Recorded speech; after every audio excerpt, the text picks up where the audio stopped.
Capítulo número 35. Shattuck permaneció en el garaje de Paula Parkins durante la mayor parte de la tarde. 2 veces había abierto la puerta del garaje y había sacado el coche para comprobar en el VDT el progreso de Moonhawk. En ambas ocasiones, satisfecho por los datos, había vuelto a meter el coche y a cerrar la puerta. La maquinaria estaba en marcha. Él la había diseñado, la había construido, le había dado cuerda y había apretado el botón. Ahora funcionaría sola. Pasó las horas sentado detrás del volante, soñando despierto en el día en que el proyecto Moonhawk hubiera concluido y todo el mundo estuviera convertido. Cuando ya no existiera vieja gente, habría cambiado la definición de la palabra poder, ya que ningún hombre en toda la historia había poseído un control tan total.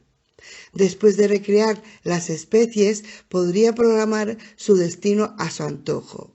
Toda la humanidad sería una inmensa colmena que trabajaría sin cesar, que llevaría a cabo sus planes.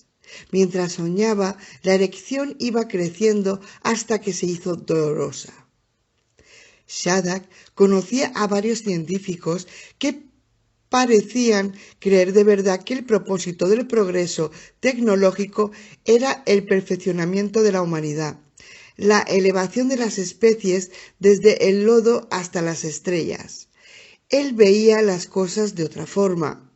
Según su punto de vista, el único propósito de la tecnología era la concentración del poder en sus manos. Anteriores transformaciones de todo el mundo se habían apoyado en el poder político, que en realidad había supuesto el poder legal de las armas. Hitler, Stalin, Mao, Pol Pot y otros habían buscado el poder a través de la represión y los asesinatos en masa, vadeando el trono entre ríos de sangre, y todos habían fracasado en conseguir lo que los circuitos de silicio iban a otorgarle a él, a Thomas Shattuck. La pluma no era más poderosa que la espada, pero el microprocesador era más poderoso que el mayor ejército. Si sabían lo que había logrado y los sueños de conquista que aún le preocupaban, todos los demás científicos dirían que estaba loco. No le importaba. Estaban equivocados. Ellos no sabían quién era él. El hijo del halcón de la luna. Había matado a quienes pasaban por sus padres. No había sido descubierto ni castigado, lo que constituía una prueba de que las normas y leyes que gobernaban a los demás hombres no regían para él. Sus verdaderos padres eran fuerzas espirituales, incorpóreas. Le habían protegido del castigo porque los asesinatos cometidos en Phoenix años atrás habían sido una ofrenda a sus padres verdaderos, una prueba de fe y confianza en ellos. Otros científicos le malinterpretarían porque no podían saber que toda la existencia giraba a su alrededor, que el universo solo existía porque él existía, y si alguna vez moría, cosa poco probable, el universo dejaría de existir. Él era el centro de la creación, el único hombre que importaba. Se lo habían revelado los grandes espíritus. No dejaban de repetírselo día y noche desde hacía más de 30 años. El hijo del halcón de la luna. Conforme avanzaba la tarde, su nerviosismo aumentaba debido a la inminente conclusión de la primera fase del proyecto. Al final no podía soportar su exilio voluntario en el garaje, aunque parecía más prudente no dejarse ver por lugares donde Watkins pudiera encontrarle. Tenía dificultades para justificar la necesidad de esconderse. Los acontecimientos en la casa de Pacer ya no le parecían tan catastróficos, eran solo un pequeño fallo, y estaba convencido de que el problema de los regresivos sería solventado. Su genio era el resultado de la línea directa entre él y las fuerzas espirituales superiores, y ninguna dificultad era insalvable si los grandes espíritus deseaban su éxito. La amenaza de Watkins había dejado de preocuparle, hasta el punto de que la promesa del policía le pareció inútil, casi patética. Era el elegido del Halcón de la Luna. Le asombraba haber olvidado aquella gran verdad y correr a ocultarse. Por supuesto, incluso Jesús había sentido miedo en el huerto y había luchado contra los demonios. El garaje de Parkins era su propio Getsemaní, donde había buscado refugio para expulsar las últimas dudas. Era el hijo del Halcón de la Luna. A las 4:30 abrió la puerta del garaje, puso el coche en marcha, tomó la carretera del condado para dirigirse al pueblo. Era el hijo del Halcón de la Luna, el heredero de la corona celestial, y a medianoche ocuparía el trono. Capítulo 36. Pack Martin, a quien de hecho su madre había llamado Packard a causa de un coche que era el orgullo de la familia, vivía en un remolque aparcado en el extremo sur del pueblo. Era un viejo remolque, con la pintura desportillada como el barniz de un jarrón antiguo. En algunas partes estaba oxidado y abollado. Se apoyaba en una base de cemento construida en un solar lleno de mala hierba.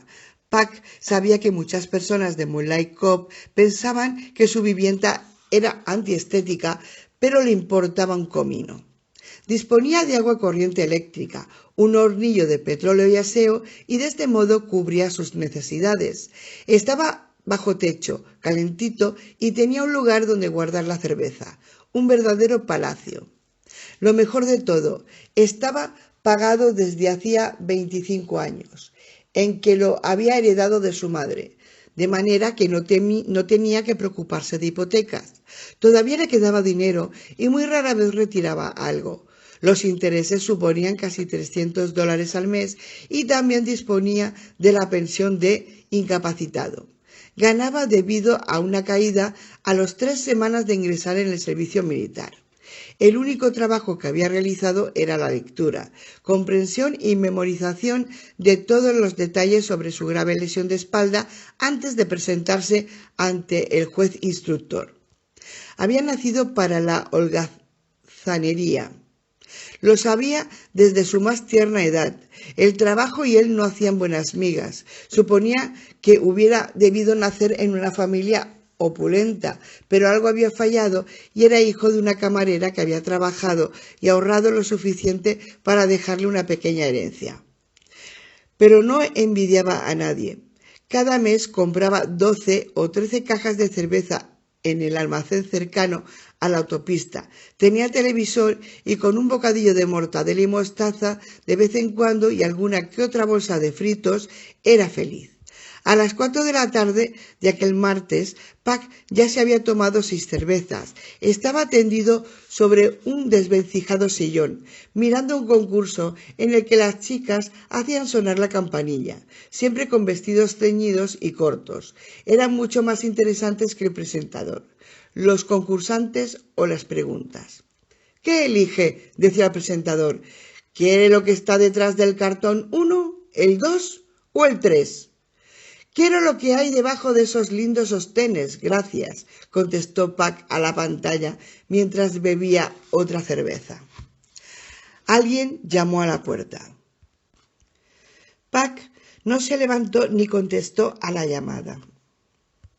No tenía amigos, así que los visitantes no le interesaban. Siempre se trataba de asistentes sociales que le traían comida que él no quería, o que se ofrecían a cortar las malas hierbas que tampoco quería que cortaran. Volvieron a llamar. Pack respondió subiendo el volumen del televisor. Golpearon la puerta con más fuerza. «Lárguese», dijo Pack. Ahora golpeaban tan fuerte que sacudían el remolque. «¿Quién diablos es?» Pack apagó el televisor y se levantó. Escuchó unos rasguños en la pared lateral del remolque. Su vivienda se estaba moviendo, como cuando el viento soplaba fuerte. Ahora no había viento. Chiquillos, pensó Pac. Los niños de la familia Eichhorn, que vivían al otro lado de la carretera, eran tan gamberros que merecían estar conservados en formol y expuestos en un museo de mal comportamiento. Aquellos mocosos disfrutaban haciendo estallar petardos debajo del remolque en plena noche. El ruido en la pared de la caravana cesó, pero un par de niños andaba por el techo.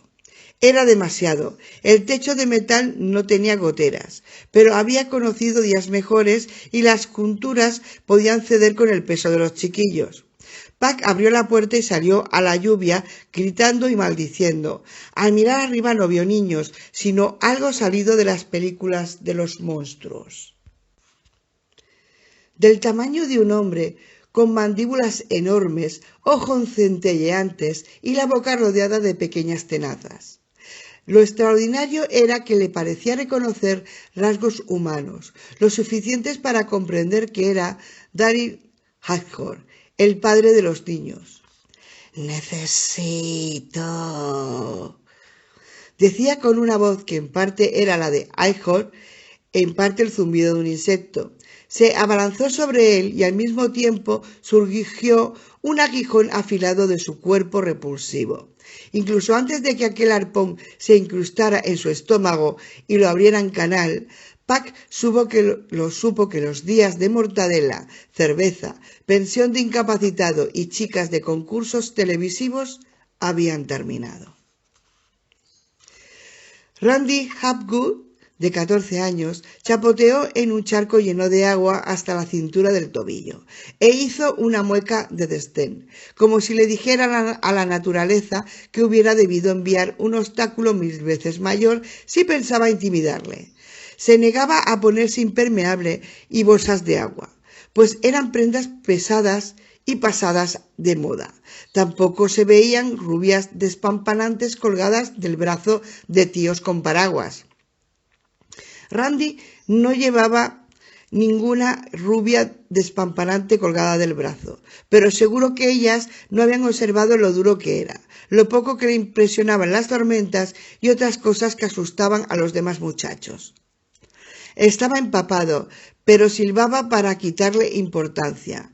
Cuando llegó a casa desde la central a las 5 menos 20, después del ensayo de la banda que había terminado antes a causa del mal tiempo, se quitó la cazadora tejana que chorreaba agua y la colgó en el perchero. También se quitó las zapatillas de tenis, llenas de barro. «Estoy aquí», dijo, parodiando a la niña de Poltergeist.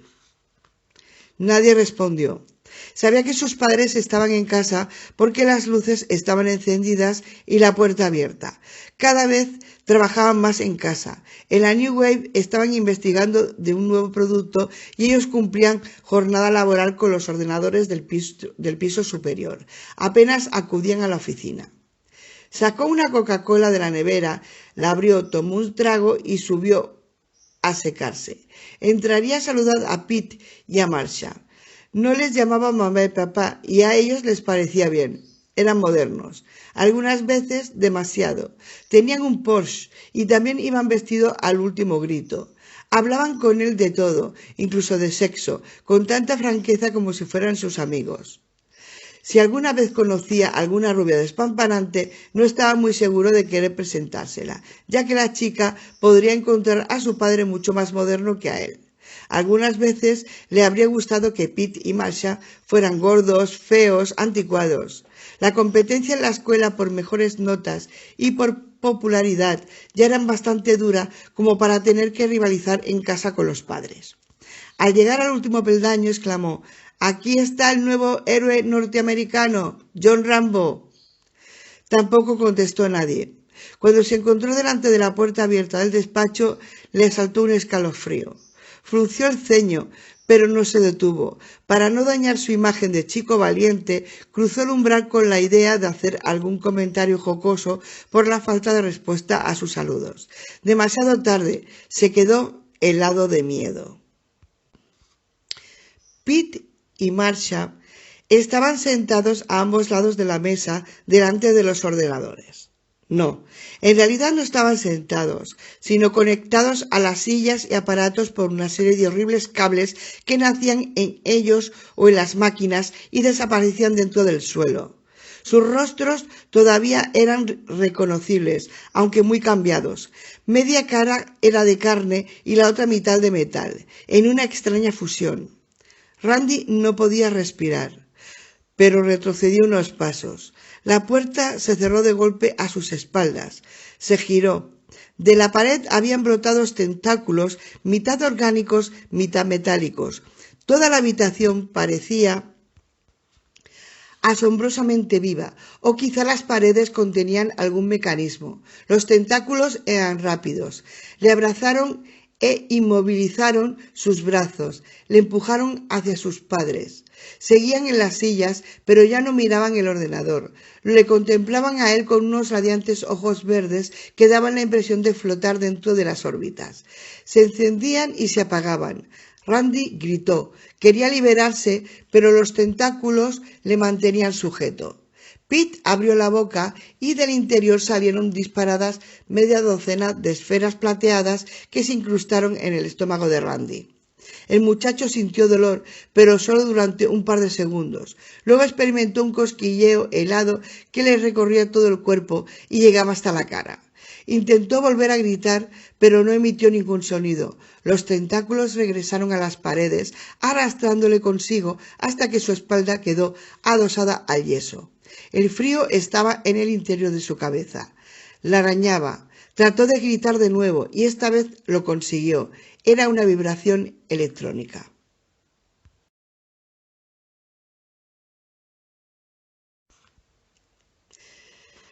El martes por la tarde, vestida con pantalones de lana, camisa y un jersey, ya que se sentía un poco de frío, Meg Henderson estaba sentada en la mesa de la cocina, al lado de la ventana, con un vaso de vino blanco, un plato de galletas con sabor a cebolla, un pedazo de gouda y una novela de Nero Wolfe. Ya había leído todas las novelas del detective hace años, pero las estaba releyendo. Volver a ver las viejas novelas era reconfortante, pues en ella los personajes no cambiaban. Wolfe era siempre un genio y un sibarita. Archie seguía al frente de la mejor cocina privada del mundo. Ni uno ni otro habían cumplido años desde la última vez que se había encontrado con ellos, y este era un truco que a ella le hubiera gustado conocer. Meg tenía 80 años y los aparentaba. No se engañaba a sí misma. De vez en cuando, al mirarse al espejo, se quedaba estupefacta, como si no hubiera vivido con aquella cara durante buena parte de un siglo y estuviera viendo a una extraña. De alguna forma esperaba ver un reflejo de su juventud, ya que en su interior era aún aquella muchacha. Por suerte, no se sentía una mujer de 80 años. Le crujían los huesos y los músculos tenían tanta elasticidad como los de Jabba, de El retorno del Jedi, que había visto en el vídeo la semana anterior, pero no padecía artritis ni otros achaques, gracias a Dios. Vivía en la casa de una planta de Concord Theater, una callejuela en forma de media luna que empezaba y acababa en Serra Avenue, al este del pueblo. Ella y Frank habían comprado la casa 40 años atrás, cuando ambos eran maestros de la escuela Thomas Jefferson, por aquel entonces la única escuela del pueblo. Moonlight Cove era mucho más pequeño. Hacía 14 años, desde la muerte de Frank, que vivía sola, podía valerse por sí misma y eso le alegraba. Estaba incluso más contenta por la lucidez mental. Le horrorizaba la sensibilidad o un ataque que le dejara físicamente activa, pero le robaba la memoria y cambiaría su personalidad. Intentaba mantenerse en forma leyendo toda clase de libros, alquilando películas para el vídeo y evitando a toda costa la basura que programaban las cadenas de televisión. A las 4:30 de la tarde del martes había leído ya media novela, aunque hacía una pausa al final de cada capítulo para contemplar la lluvia.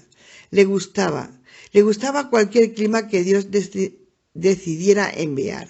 Tormentas, granizo, viento, frío, calor. porque la infinita variedad de la creación era la causante de toda su belleza.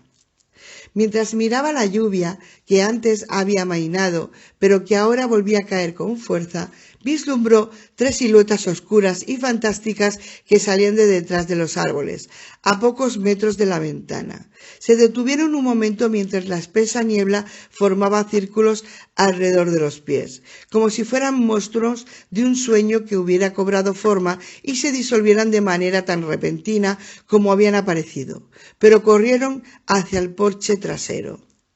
Al acercarse, la primera impresión de Meg se confirmó. No eran nada de este mundo, excepto gárgolas que hubieran cobrado vida y hubieran bajado de alguna catedral. Supo de inmediato que debía encontrarse al borde de un derrame cerebral porque era lo que temía que ocurriera, pero le sorprendió que empezara de aquel modo, con una alucinación. No podía tratarse de otra cosa más que de alucinaciones previas al estallido de una arteria cerebral que ya presionaba. Esperaba una explosión dolorosa dentro de la cabeza, la parte izquierda o derecha de la cara y el cuerpo quedaría paralizado. Incluso cuando las gárgolas atravesaron la ventana, dejando la mesa cubierta de cristales, derramando el vaso de vino, derribando a Meg de la silla y lanzándose al suelo sobre ella, todas dientes y garras. Le maravilló que un ataque pudiera producir espejismos tan vivos y convincentes. Aunque no le extrañó la intensidad del dolor, sabía que la muerte sería dolorosa. Dora Hankins, la recepcionista del edificio principal de la New Wave, estaba acostumbrada a que la gente abandonara las oficinas a las 4:30. Aunque la hora oficial de salida eran las 5, muchos empleados trabajaban en casa, con sus PC, por lo que nadie seguía el horario de las 8 horas. Desde que les habían convertido, no había necesidad de normas, ya que todos perseguían el mismo objetivo, el mundo nuevo, y la única disciplina que necesitaba era el miedo a Shadak, y lo tenían a manos llenas. A las 5:05, cuando nadie había cruzado el vestíbulo, Dora empezó a inquietarse. El edificio estaba demasiado silencioso, teniendo en cuenta que cientos de personas estaban trabajando en los despachos y laboratorios de la planta baja y los 2 pisos. El lugar parecía encontrarse desierto. A las 100 todavía no había bajado nadie y Dora optó por averiguar lo que ocurría. Dejó la mesa de recepción, caminó hacia el vestíbulo de mármol, cruzó una puerta metálica y entró en el pasillo con suelo de vinilo. A ambos lados había despachos. Entró en el primero de la izquierda, donde 8 secretarias estaban a disposición de los jefes del departamento que carecían de secretaria personal. Las 8 estaban delante de los ordenadores. A la luz fosforescente, Dora no tuvo dificultad para ver cómo se habían fundido la carne y la máquina. El miedo era la única sensación que había experimentado durante las últimas semanas. Piensa que ya conocía todas las formas y grados, pero ahora lo sentía con una intensidad jamás imaginada. Una sonda resplandeciente surgió de la pared. Era metálica, pero rezumaba algo que parecía mucosidades amarillentas. El objeto apuntó a una de las secretarias y la golpeó en la nuca, sin producir derramamiento de sangre. De la cabeza de la otra mujer creció otra sonda. Se levantó como una serpiente ante la flauta de un encantador, vaciló a gran velocidad, subió hasta el techo, donde se introdujo dentro de los paneles de insonorización sin dañarlos. Dora pretendía que todos los ordenadores y personas de la New Wave habían sido conectados a un único elemento y el mismo edificio se iba incorporando. Quería correr, pero no podía, tal vez porque intuía que era imposible escapar. Un momento después, Dora había quedado conectada a la red. Betsy Soldona estaba colocando un cartel en la pared de la entrada de la biblioteca pública en Moonlight Cove. Anunciaba la Semana del Placer por la Ficción, una campaña para conseguir que los niños leyeran más. Era la ayudante de la bibliotecaria, pero los martes, cuando su jefa, Cora Dunker, libraba, Betsy estaba sola. Apreciaba a Cora, pero también le gustaba trabajar a su aire. Cora era una gran charlatana. Llevaba cada minuto libre con chismes o aburridos comentarios sobre sus series de televisión favoritas. Betsy, una bibliófila obsesionada por la literatura, hubiera estado encantada de poder hablar de lo que leía, pero Cora apenas abría un libro. Betsy rompió otro pedazo de cinta adhesiva y fijó la última esquina del cartel a la pared. Dio un paso atrás para admirar su obra. Era la autora del cartel y se sentía orgullosa de su modesto talento. Sobre el papel, un niño y una niña sujetaban un libro y miraban con ojos desorbitados las páginas abiertas. Tenían los pelos de punta. Las cejas de la niña y las orejas del niño se habían escapado del dibujo. Sobre ellos aparecían las palabras: los libros son casas encantadas portátiles, llenos de emociones y sorpresas.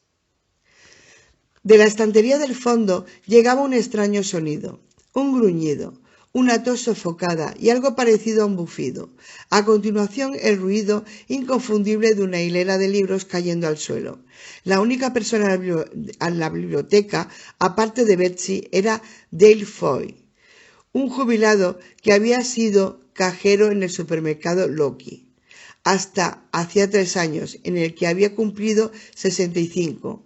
Siempre buscaba escritores de novelas de misterio que no hubiera leído y se lamentaba de que ninguno de ellos fuera tan bueno como los antiguos maestros, refiriéndose más a John Buchan que a Robert Louis Stevenson. Le asaltó la terrible idea de que el señor Foy hubiera sufrido un infarto en uno de los pasadizos, de que lo que había escuchado fuera una llamada de auxilio y que hubiera derribado los libros al suelo al apoyarse en una estantería. Casi le veía agonizando, incapaz de respirar, con la cara lívida y los ojos turbios, echando espuma rojiza por la boca. Años de lectura habían afilado la imaginación de Betsy, hasta dejarla como una cuchilla de acero alemán. Salió corriendo de detrás de la mesa y miró en todos los pasillos, que estaban flanqueados por altas estanterías. Señor Foy, ¿está usted bien? En el único pasillo vio los libros que habían caído al suelo, pero ni rastro de Dale Foy. Desconcertada, se disponía a volver sobre sus pasos, pero allí estaba Foy, a sus espaldas. No era el mismo. Ni siquiera la imaginación desbocada de Betsy, soldona, hubiera podido concebir lo que veía, ni lo que se disponía a hacer con ella.